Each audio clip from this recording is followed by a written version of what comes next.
जय Shri Krishna students. On class 8 का जो एक आपका चैप्टर था माइक्रो ऑर्गेनिज्म, ठीक है। तो माइक्रो ऑर्गेनिज्म का जो नेक्स्ट टॉपिक है, जिसे हम लोग पढ़े थे टाइप्स ऑफ माइक्रो ऑर्गेनिज्म। तो टाइप्स ऑफ माइक्रो ऑर्गेनिज्म में you have to see first microorganism, this is bacteria. उसमें पहला का नाम क्या लिखे थे? बैक्टीरिया, ठीक है। 5 क्लास में क्लासीफाई किया गया था। तो देखो, सभी के बारे में तुमको जानना है थोड़ा। तो बैक्टीरिया के बारे में तो जान लो कि बैक्टीरिया क्या है। ये सिंगल सेल्ड होता है, सिंगल सेल्ड ऑर्गेनिज्म। ये कैसा ऑर्गेनिज्म है? सिंगल सेल्ड ऑर्गेनिज्म है, ठीक है। और इसको तुम केवल माइक्रोस्कोप से ही देख सकते हो, और बिना माइक्रोस्कोप को ये दिखाई देने वाला ऑर्गेनिज्म नहीं है, ठीक है स्टूडेंट्स। तो याद रखना है। और देखो, बैक्टीरिया का जो शेप होता है वो अलग अलग हो सकता है, डिफरेंट शेप हो सकता है, ठीक है। तो अकॉर्डिंग टू शेप याद रखना है। अकॉर्डिंग टू शेप के आधार पे बैक्टीरिया को तुम क्लासीफाई कर सकते हो। तो शेप के आधार पे बैक्टीरिया को तुम 4 क्लास में क्लासीफाई करते हैं, ठीक है। मतलब तुम कह सकते हो bacteria is divided into 4 major classes according to their shape, ठीक है। तो एक होता है तुम्हारा, देखो, कॉमा सेप्ड बैक्टीरिया, याद रखना है। एक क्या होगा? Comma सेप्ड bacteria. तो कॉमा सेप्ड बैक्टीरिया मतलब इसका जो शेप होगा किस तरह से हो सकता है? कॉमे के शेप का हो सकता है, इस तरह से कॉमा जिसे दिखते हो मैथ्स में, तो ये हो सकता है। एग्जाम्पल याद रखोगे इसके लिए। एक बैक्टीरिया है आपका विब्रियो कॉलरी, ठीक है। ये कॉमा सेप्ड बैक्टीरिया, और इस बैक्टीरिया की वजह से एक डिजीज होता है जिसको क्या कहते हो? कॉलरा। जिसको क्या कहा जाता है? कॉलरा। एक देखो, स्फेरिकल शेप्ड बैक्टीरिया होगा। बैक्टीरिया का जो सेकेंड टाइप होगा वो होगा स्फेरिकल शेप्ड बैक्टीरिया। तो second type of bacteria is spherical shaped bacteria, ठीक है। तो जो स्फेरिकल होगा मतलब राउंड होगा, तो जो स्पेरिकल शेप्ड बैक्टीरिया होता है उसको कहा जाता है कोकी। क्या बोलोगे? कोकी या फिर कोकस, ठीक। तो स्पाइरल शेप्ड जो बैक्टीरिया है वो एक एग्जांपल याद रखते हो, स्ट्रेप्टोकोकस, इसको याद रखना है। स्ट्रेप्टोकोकस ये एक बैक्टीरिया है जो कि स्फेरिकल शेप होता है। थर्ड टाइप ऑफ बैक्टीरिया ये road shaped bacteria, road shaped bacteria, ठीक है। बैक्टीरिया का जो थर्ड टाइप होता है वो रोड शेप्ड होता है, मीन्स ये रॉड के आकार का होगा।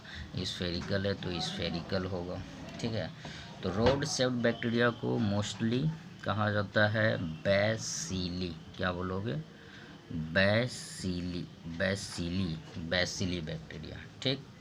इसका एग्जाम्पल जैसे बैसिली बैक्टीरिया का तुम रख सकते हो, इकोलाई का नाम सुने होगे। इकोलाई बैक्टीरिया जो ह्यूमन बॉडी में इंटेस्टाइन वगैरह में पाया जाता है, ठीक है।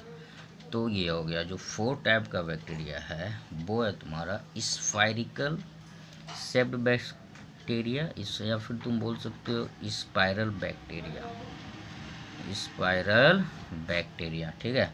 तो स्पाइरल बैक्टीरिया को कहते हैं हम लोग स्पाइरिला। क्या बोलोगे? स्पाइरिला। देखो याद रखना है, कॉमा शेप्ड बैक्टीरिया, ठीक है। Spherical bacteria, rod shaped bacteria, और क्या हो गया? स्पाइरल बैक्टीरिया, ठीक है। तो कॉमा शेप्ड बैक्टीरिया जो हो गया उसका एग्जांपल याद रखना, विब्रियो बैक्टीरिया। स्फेरिकल बैक्टीरिया को कोकी कहते हैं, जिसे स्ट्रेप्टोकोकस हो गया। रॉड शेप्ड बैक्टीरिया को बैसिली कहते हैं, जैसे कि तुम्हारा इस कोलाई बैक्टीरिया हो गया। स्पाइरल बैक्टीरिया को स्पाइरिला कहते हैं, ठीक है। जैसे ट्रैपेनोमा बैक्टीरिया होता है एक, जिसका शेप इस तरह होता है, ट्रैपेनोमा बैक्टीरिया, ठीक। उसका शेप स्टूडेंट्स इस तरह से होता है, ठीक है। देखो, सेकेंड जो आपको बताया गया था वो था वायरस, शायद लिखाए थे, ठीक है। तो याद रखोगे जो नेक्स्ट है वो वायरस या प्रोटोजोआ, जो भी हो, तो प्रोटोजोआ ही लिखाए होंगे, तो प्रोटोजोआ याद रखोगे। नेक्स्ट तुम्हारा क्या हो गया? प्रोटोजोआ। ठीक है, तो देखो प्रोटोजोआ भी मोस्टली क्या होता है, यूनिसेलुलर ऑर्गेनिज्म है। यूनिसेलुलर मीन्स क्या हो गया, ये भी सिंगल सेल्ड ऑर्गेनिज्म होता है। ठीक है, और ये मोस्टली पारासाइट होता है। Parasite means mostly protozoa lives on inside और on side of the other organism. That means ये किसी होस्ट में मोस्टली पाया जाएगा। जो भी पारासाइट्स होगा वो होस्ट में पाया जाता है, और ये बहुत सारा डिजीज भी प्रोड्यूस करने का काम करेगा। तो याद रखोगे कुछ प्रोटोजोआ, जैसे कि अमीबा का नाम सुने होगे। तो अमीबा क्या है, प्रोटोजोआ है। प्लाज्मोडियम, पैरामीशियम, प्लाज्मोडियम हो गया तुम्हारा, और पैरामीशियम हो गया। Plasmodium, paramecium, these all are protozoa. ये क्या होता है, प्रोटोजोआ होता है। और पैरामीशियम का शेप देखे होगे, इस तरह से इसका शेप होता है पैरामीशियम का, चप्पल के आकार का यह होगा। इसके अंदर इसका साइटोप्लाज्म वगैरह हो गया। ठीक है, इसके अंदर इसका न्यूक्लियस होता है, सेंट्रोसोम होता है। यहाँ पे वैक्यूल्स होता है, इसका वैक्यूल्स कॉन्ट्रेक्टाइल वैक्यूल्स होता है। ठीक है, और इसके मूवमेंट के लिए इसके चारों तरफ हेयर लाइक कुछ डॉट डॉट स्ट्रक्चर होगा, जिसको हम लोग कहते हैं सीलिया। मतलब इसमें सीलिया फाउंड होता है, जो कि फूड को कैप्चर भी करेगा, और इसी के थ्रू यह जो है फूड ऑब्टेन भी करता है। ठीक है, तो ये हो गया। नेक्स्ट तुम याद रखो फंगी। आगे जो नेक्स्ट पॉइंट था हमारा वो क्या था, फंगी था। ठीक है, तो फंगी भी क्या है, यह भी माइक्रो ऑर्गेनिज्म है। फंगी भी क्या हो गया, माइक्रो ऑर्गेनिज्म है। और इसमें सबसे खास बात है कि ये प्लांट है। फंगी क्या होता है, प्लांट होता है। And this is non green plant. Plant है but this is non green plants, मतलब इसमें ग्रीन पिगमेंट, क्लोरोफिल नहीं पाया जाएगा। और ये जो फंगी होता है वो पैरासाइट भी होता है, और ये मोस्टली सेप्रोफाइट्स होगा। ये मोस्टली क्या होता है, सेप्रोफाइट्स। ठीक है, देखो सेप्रोफाइट्स का मतलब क्या हो गया, सेप्रोफाइट्स हो गया ऑर्गेनिज्म जो अपना फूड डेड और डिकेइंग मटेरियल से ऑब्टेन करता है, वो सेप्रोफाइट्स कहलाता है। तो थोड़ा लिख देते हैं यहाँ पर, याद रखना। देखो सेप्रोफाइट्स ऑर्गेनिज्म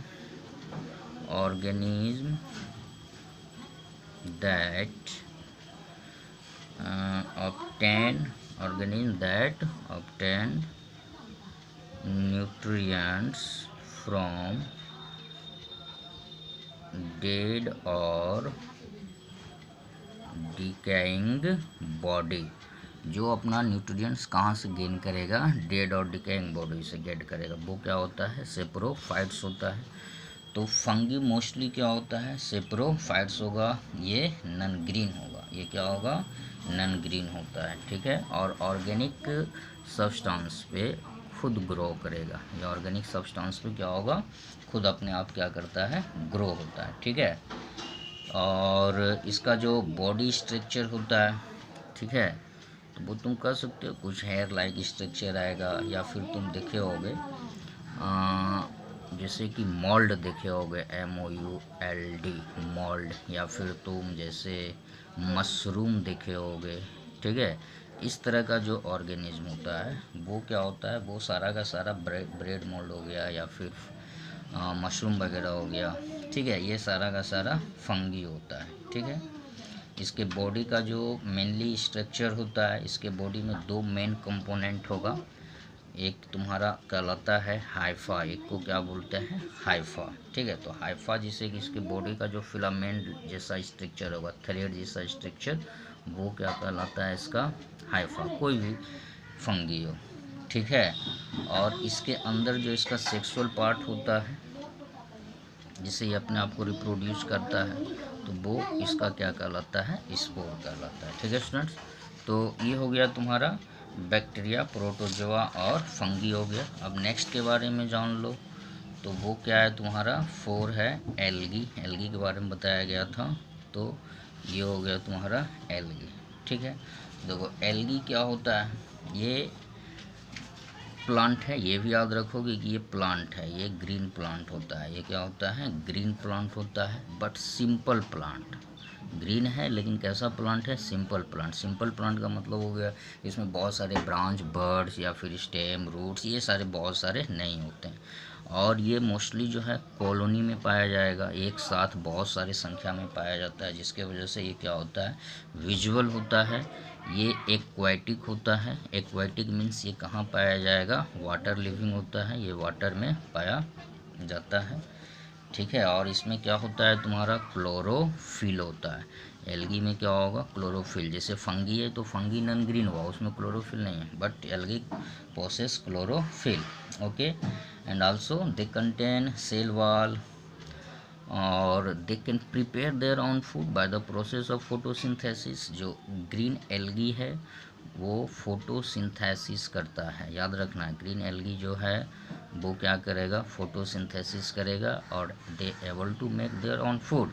इसलिए जो एल्गी होता है वो क्या होता है, ऑटोट्रॉफ्स। एल्गी क्या होगा, ऑटोट्रॉफ्स होगा। ठीक है, क्योंकि यह फूड जो है खुद प्रिपेयर करता है। और दूसरा चीज़ याद रखना है कि एल्गी यूनिसेलुलर हो सकता है या फिर एल्गी मल्टी सेलुलर भी हो सकता है। यूनिसेलुलर भी हो सकता है और मल्टी सेलुलर भी हो सकता है। ठीक है, तो इसका एग्जांपल्स तुम याद रखोगे, जैसे डायटम्स हो गया। डायटम्स ये सी और ओशियन में पाए जाने वाला छोटा छोटा घास होता है। और अमीबा का ये बहुत ही प्यारा फूड है, अमीबा इसको खाना काफ़ी ज़्यादा पसंद करता है। फिर तुम्हारा क्लेमाइडोमोनास हो गया। ठीक है, क्लेमाइडोमोनास, तो ये सभी क्या है, एल्गी है। ठीक है, diatoms, chlamydomonas, seaweeds, these all are algae. ठीक है, तो ये हो गया। नेक्स्ट तुमको याद रखना था वायरस। तो देखो वायरस एक्चुअली क्या है, जितना भी तुम्हारा माइक्रो ऑर्गेनिज्म है, जितने भी माइक्रो ऑर्गेनिज्म हैं सभी में अगर बात किया जाए सबसे डेंजर माइक्रो ऑर्गेनिज्म जो सबसे बड़ा पैथोजेंस है तो वो क्या होता है, वायरस होता है। ठीक है, वायरस जो होता है अगर वो, पहले तो जान लो कि ये नॉन लिविंग फॉर्म में होता है। वायरस नॉन लिविंग फॉर्म में होता है, बट इसमें acid content, nucleic acid content करता है। लेकिन जैसे यह किसी होस्ट के बॉडी में गया, होस्ट मीन्स लिविंग, जैसे ये किसी लिविंग बॉडी में जाता है तो ये क्या हो जाता है, वायरस लिविंग हो जाता है। ठीक है, और बहुत सारे डिजीज को ये काफ़ी तेज़ी से अनएरोबिकली अपने आप को रिप्रोड्यूस करेगा और बहुत सारे डिजीज को यह प्रोड्यूस करने का काम करता है। ठीक है, वायरस के बारे में एक चीज़ याद रखना है जो इम्पोर्टेंट है कि वायरस को लिविंग और नॉन लिविंग के बीच का लिंक कहा जाता है। Virus is known as link between living and non living. ठीक है, ऑर्गेनिज्म। अब देखो नेक्स्ट पॉइंट जो तुमको याद रखना है वो ये है कि कुछ वायरस का एग्जांपल भी याद रखोगे। तो जैसे कि रेबीज वायरस का नाम सुने होगे, और अभी सबसे पॉपुलर है आपका कोरोना वायरस हो गया। ठीक है, तो ये सारा वायरस का एग्जांपल हो गया। अब हम लोग जानेंगे कि इसका क्या हार्म्स इफेक्ट है, ये सारे बातों को जानना है। ठीक है, तो आगे जो है तुम्हारा एक टर्म आता है वो है आपका एंटीबायोटिक्स। ठीक है, देखो तो एंटीबायोटिक्स क्या होता है इस चीज़ को जानना है। देखो एंटीबायोटिक्स क्या है, एक केमिकल सब्सटेंस है। एंटीबायोटिक्स क्या है, केमिकल सब्सटेंस है जो डिजीज कॉजिंग माइक्रो ऑर्गेनिज्म के ग्रोथ को क्या करेगा, स्टॉप कर देगा, उसको रोकने का काम करेगा। तो याद क्या रखना है, antibiotics are the chemicals or medicine that can kills or stop the growth of microorganism, kills और stop the growth of micro organism, या इसके ग्रोथ या फिर डेवलपमेंट को क्या कर सकता है, रोकने का काम करेगा। ठीक है, तो वो क्या कहलाता है, एंटीबायोटिक्स। मतलब ये तुम्हारे बॉडी में जा कर के तुम्हारे बॉडी के इम्यूनिटी पावर मीन्स रोग से लड़ने का क्षमता। तो रोग से लड़ने की क्षमता, इम्यूनिटी पावर को यह क्या कर देगा, इंक्रीज करने का काम करेगा। और सबसे पहला जो एंटीबायोटिक्स था वो था तुम्हारा पेनिसिलिन, और इसको सबसे पहले जो बनाया था वो अलेक्जेंडर फ्लेमिंग।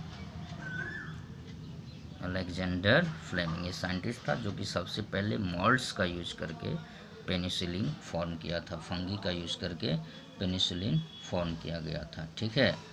और इसके बाद बहुत सारा पेनिसिलिन के बाद बहुत सारे जो तुम्हारा एंटीबायोटिक्स है उसका निर्माण किया गया, उसको मैन्युफैक्चर किया गया।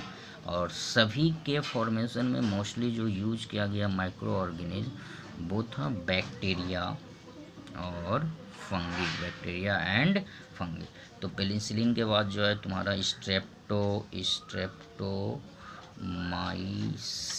स्ट्रेप्टोमाइसिन हो गया। फिर तुम्हारा टेट्रासाइक्लिन है, टेट्रासाइक्लिन। ये सभी क्या एंटीबायोटिक्स, और इसी सभी का यूज़ करके डिफरेंट मेडिसिन बनाया जाता है, डिफरेंट ड्रग्स का फॉर्मेशन किया जाता है, ठीक है, जो कि तुम्हारे बॉडी के इम्यूनिटी पावर को ग्रोथ इंक्रीज करने का काम करेगा और पैथोजेंस को मारने का काम करता है, ठीक है। और कोई भी एंटीबायोटिक्स जब तुम यूज कर रहे हो तो सबसे इम्पोर्टेंट ये है कि बिना डॉक्टर के सलाह के हम लोग एंटीबायोटिक्स यूज नहीं कर सकते हैं, ठीक है। एक टर्म और आया था, वो है आपका पैथोजेन। वो क्या है? पैथोजेन। तो पैथोजेन का सीधा सा मतलब याद रखना है, डिजीज कॉजिंग माइक्रोब्स, मतलब जो भी माइक्रोब्स डिजीज को प्रोड्यूस करने का काम कर रहा है। तो disease causing microbes are known as pathogens. जो भी डिजीज प्रोड्यूस करेगा, ठीक है, वो क्या कहलाएगा? पैथोजेंस कहलाएगा। जैसे कि मान लो कि टीबी का डिजीज है, ये बैक्टीरिया ट्यूबरकुलोसिस से हो रहा है, तो बैक्टीरिया क्या हो गया? पैथोजेंस हो गया, ठीक है। मान लो रेबीज डिजीज है, रेबीज हो रहा है, तो ये रेबिडो वायरस से हो रहा है, तो यहाँ पे रेबिडो वायरस तुम्हारा क्या हो गया? पैथोजेंस हो गया, ठीक है। तो एंटीबायोटिक्स हो गया, पैथोजेंस। एक टर्म और आया था, वो है तुम्हारा वैक्सीन। वो क्या है? वैक्सीन। देखो ये थोड़ा इम्पोर्टेंट टर्म है, इसको जानना है। सबसे पहले यह समझना है कि वैक्सीन होता क्या है। देखो वैक्सीन एक्चुअली वैसा केमिकल कंपाउंड है, ऐसा बोल सकते हो, केमिकल कंपाउंड है जिसका फॉर्मेशन, ठीक है, कुछ पार्टिकुलर माइक्रोब के यूज़ करके ही किया जाता है। लेकिन यह जो माइक्रोब्स होगा वो इनएक्टिव फॉर्म में होगा और किसी भी तरीके से पेशेंट के बॉडी में इंजेक्ट कराया जाता है, चाहे वो ड्रॉप के द्वारा हो या फिर इंजेक्शन के द्वारा हो। और ये जा कर के उसके बॉडी में, जो पेशेंट है उसके बॉडी में एंट्री करने के बाद, इंजर्ट होने के बाद उस पार्टिकुलर डिजीज के अगेंस्ट, ठीक है, इम्यूनिटी पावर काफ़ी ज़्यादा बढ़ा देता है, जिसके वजह से फिर वो पार्टिकुलर डिजीज किसी पार्टिकुलर पर्सन को नहीं होता है, ठीक है। तो मेन बात यही है कि अगर वैक्सीन दिया जा रहा है तो वैक्सीन पार्टिकुलर डिजीज का होगा और पार्टिकुलर माइक्रोब से ही बना हुआ होगा, ठीक है। तो वैक्सीन याद रखना है कि वैक्सीन क्या हो गया? ये डिजीज कॉजिंग माइक्रोब से जो इंजेक्टेड होगा तुम्हारे बॉडी में, और ये तुम्हारे बॉडी में जा कर के क्या प्रोड्यूस करेगा? रोग से लड़ने का क्षमता देगा, ठीक है। मतलब रोग से लड़ने का तुम्हारे बॉडी के अंदर कैपेसिटी को ये क्या करेगा? इंक्रीज करेगा। और वह पार्टिकुलर डिजीज फिर ह्यूमन बॉडी को या फिर कोई और बॉडी है तो वहाँ पे प्रोड्यूस नहीं होता है, ठीक है। तो वैक्सीन क्या हो गया? याद रखना, it is dead disease causing microbes, it is inactive और डेड, हाँ डेड बोल सकते हो, dead disease causing microbes, dead disease causing microbes. ये खुद माइक्रोब्स है जो कि क्या है? या तो डेड है या तो इनएक्टिव है, या तो डेड है या तो इनएक्टिव है, which is injected into patient body में क्या किया जाता है? इसको इंजेक्ट किया जा रहा है, ठीक है। मतलब उसके बॉडी में ये क्या करेंगे? इंजेक्ट किया जा रहा है, ठीक। तो ये तुम्हारा क्या कहलाता है? वैक्सीन कहलाता है, ठीक।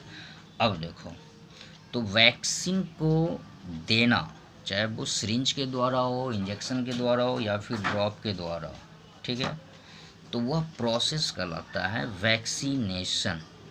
वह प्रोसेस क्या कहलाएगा? Vaccination. Process of protecting the body from pathogens with the help of vaccine. With the help of vaccine, वो क्या कहलाएगा? वैक्सीनेशन। तो स्टूडेंट्स याद रखना है, वैक्सीनेशन क्या हो गया? वैक्सीनेशन क्या हो गया? Protecting body, protecting body from pathogens, pathogens with vaccine, with vaccine is called vaccination, is called vaccination। मतलब यह जान लो कि वैक्सीन लगाना, वैक्सीन देना, इसके लिए यह जो प्रोसेस है वो वैक्सीनेशन कहलाता है। और हमारे देश में ये, जैसे पोलियो का नाम सुना होगा, पोलियो वैक्सीन कंटिन्यू दिया जाता है। और यही वजह है कि आज के डेट में जो है हमारे देश में पोलियो लगभग ख़त्म हो चुका है। ठीक है, तो वैक्सीनेशन के बाद और कोई इम्पोर्टेंट टॉपिक आया नहीं। तो अब देखो आगे हम लोग जानेंगे माइक्रो ऑर्गेनिज्म। ठीक है, जो भी माइक्रो ऑर्गेनिज्म है तो वो हानिकारक होता है। इसके पहले हम लोग पढ़े थे बेनिफिट्स की, बहुत सारा बेनिफिट्स था माइक्रो ऑर्गेनिज्म से, बहुत सारा बेनिफिट्स हो रहे थे, ये हमारे लिए काफ़ी ज़्यादा इम्पोर्टेंट था। लेकिन देखो यहाँ पे और बात और क्या है कि माइक्रो ऑर्गेनिज्म हमारे लिए फ्रेंड्स तो है ही, लेकिन फ्रेंड्स के साथ साथ यह हमारा फो भी है। फो का मतलब हो गया यह हमारा दुश्मन भी है। ठीक है, जिससे देखो होता क्या है इसको समझना है। सबसे जो इम्पोर्टेंट बात है, देखो हम लोग शुरू में क्या पढ़े? Microbes are found in everywhere, microbes are found in everywhere, ये हर एक जगह पाया जाता है। ये बात तो समझ गए। अब हर एक जगह पाया जाएगा तो यह हमारे लिए बेनिफिशियल भी है, तो ये क्या हो गया? फ्रेंड्स हो गया। लेकिन अगर ये किसी भी तरीके से हमारे बॉडी के अंदर इंजर्ट हो रहा है और हमारे बॉडी के लाइफ प्रोसेस को डैमेज कर रहा है या फिर हमें किसी भी तरह से सिक कर रहा है, तो ये क्या हो गया? हार्मफुल हो गया। ठीक है, तो ये हार्मफुल हो गया। जैसे कि बहुत सारा डिजीज होता है, एक कॉमन डिजीज का हम लोग बात करते हैं। सपोज दैट एक डिजीज है जिसको क्या कहा जाता है? मलेरिया। ठीक है, मलेरिया के बारे में सभी जान रहे हो। तो मलेरिया क्या हो गया? एक डिजीज हो गया। अब हम लोग जान रहे हैं कि मलेरिया होता है, और सीधा सा बात है कि मलेरिया के बारे में हम लोग जानते हैं कि मॉस्क्यूटो, मच्छर काटता है तो मलेरिया होता है। सिंपल सा बात कि मच्छर काटने से स्टूडेंट्स क्या हो रहा है? मलेरिया हो रहा है। लेकिन देखो मलेरिया जो हो रहा है तो वो मच्छर के काटने से हो रहा है, लेकिन मलेरिया के लिए जो माइक्रोब्स रिस्पॉन्सिबल है उसको हम लोग कहते हैं प्लाज्मोडियम। प्लाज्मोडियम। अब प्लाज्मोडियम क्या है? एक है प्रोटोजोआ। प्लाज्मोडियम क्या है? एक प्रोटोजोआ। और ये प्लाज्मोडियम मॉस्क्यूटो के बॉडी में है, और ये जब किसी ह्यूमन बॉडी को यह वाइट किया तो यह प्लाज्मोडियम ह्यूमन बॉडी के ब्लड स्ट्रीम में चला गया और वहाँ फिर अपने आप को रिप्रोड्यूस करेगा, खुद को वो रिप्रोड्यूस करेगा। तो वह जो हेल्दी पर्सन था वो एक डिजीज़ से सफ़र करेगा, वो डिजीज़ क्या हो गया? मलेरिया हो गया। ठीक है, तो देखो याद रखना है कि ये कॉज हुआ। ठीक है, और मॉस्क्यूटो, तो देखो यहाँ पे ये भी याद रखना है कि ये होता है जो मॉस्क्यूटो ये बाइट करने का काम करेगा वो होता है female anopheles mosquito, female anopheles mosquito. ठीक है, और यह क्या प्रोड्यूस कर रहा है? मलेरिया। ठीक है, तो यहाँ पे ह्यूमन बॉडी तक प्लाज्मोडियम को लाने का काम कौन कर रहा है? मॉस्क्यूटो। तो मॉस्क्यूटो स्टूडेंट्स क्या हो गया?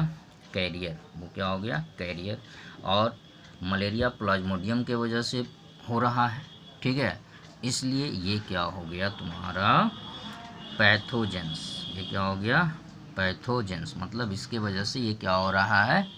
प्रोड्यूस हो रहा है। ठीक है, तो ये आ गया। अब देखो आगे जो नेक्स्ट टॉपिक है वो तुमको याद रखना है कि बहुत सारा जो डिजीज आ रहा है यहाँ से प्रोड्यूस हो रहा है। ठीक है। तो कुछ डिजीज़ के बारे में याद रखना है, जैसे मलेरिया हो गया, फिर आपका जो है डेंगू डिजीज हो गया, यह भी मच्छर के ही काटने से होता है, लेकिन इसके लिए जो मच्छर रिस्पॉन्सिबल है वो है एडिस मॉस्क्यूटो, ठीक है। फिर रेबीज़ का नाम सुने होंगे, जो कुत्ते के काटने से होता है, तो यह वायरल डिजीज है, मतलब उसके माउथ में वायरस पाया जाता है, उस वायरस को हम लोग क्या कहते हैं, रेबिडो वायरस, तो यह भी इसी के वजह से होता है, ठीक है। फिर टीबी का नाम सुने होंगे, ट्यूबरक्लोसिस, यह तुम्हारा बैक्टीरिया के वजह से होने वाला डिजीज है, ठीक है। और बहुत सारे फ्लू का नाम सुने होंगे, जो कि ये सभी का सभी फ्लू, कोई किसी भी तरह का फ्लू डिजीज हो, वो सभी मोस्टली किससे प्रोड्यूस होता है, वायरस से प्रोड्यूस होता है, ठीक है। तो इस तरह से बहुत सारा डिजीज है जो कि यहाँ से प्रोड्यूस होगा, डिफरेंट माइक्रो ऑर्गेनिज्म से उत्पन्न होने का काम होता है। अब आगे कुछ टॉपिक बच गया है, जिसमें मेन है तुम्हारा फूड प्रिजर्वेशन, तो हम लोग फिर बात करेंगे फूड प्रिजर्वेशन का नेक्स्ट क्लास में, और वो लास्ट क्लास होगा, ठीक है। और बाय बाय।